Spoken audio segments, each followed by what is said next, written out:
Next is photoelectric effect. Next drawback of electromagnetic wave theory is that it could not explain photoelectric effect. So first of all, we do what is photoelectric effect.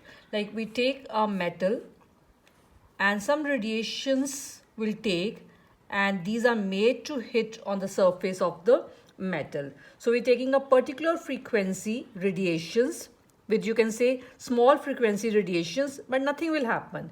As we'll keep on increasing the frequency of these radiations, at a particular frequency, what was observed, that electrons, they will start coming out from the surface of this metal.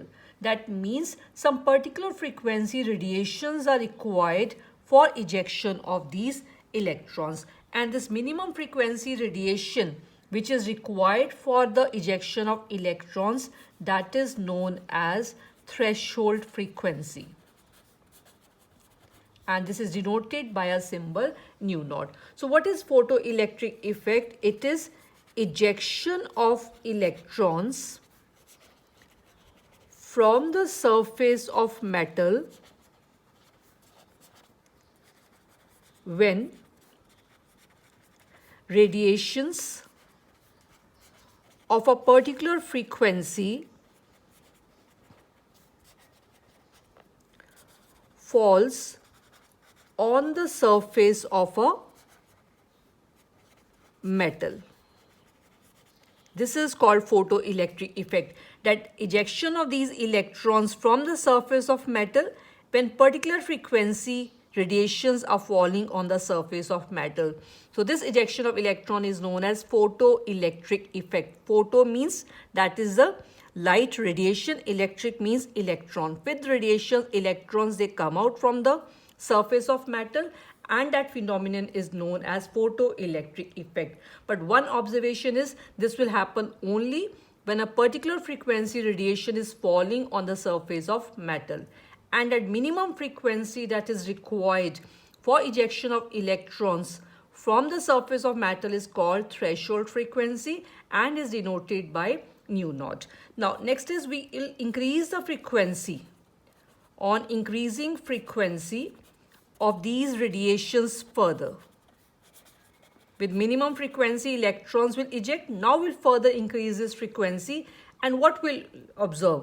Now kinetic energy of electrons will increase, because actually velocity of ejected electrons increases, and velocity will link with kinetic energy. That is why we say the kinetic energy of these ejected electrons will increase. With increase in frequency, it's not that more electrons will eject.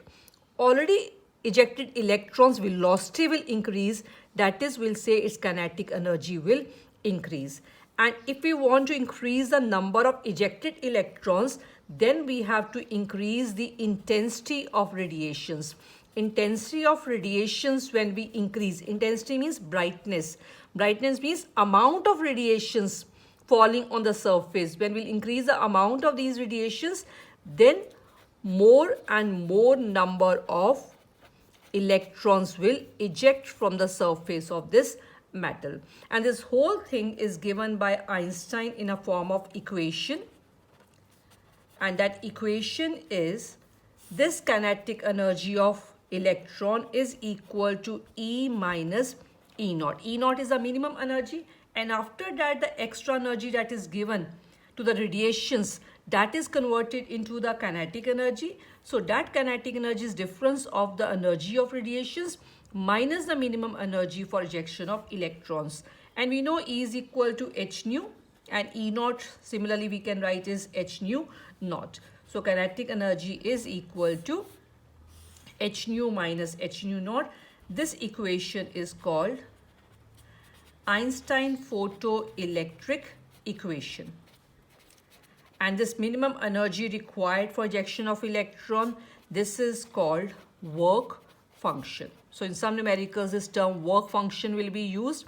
So what is work function? That is the minimum energy required for ejection of electrons. This is called photoelectric effect. But electromagnetic wave theory could not explain why minimum frequency is required for ejection of electrons and why on increasing frequency velocity of ejected electrons will increase, and why with increase in intensity of radiation more and more number of electrons will eject. So this part could not be explained by the electromagnetic wave theory.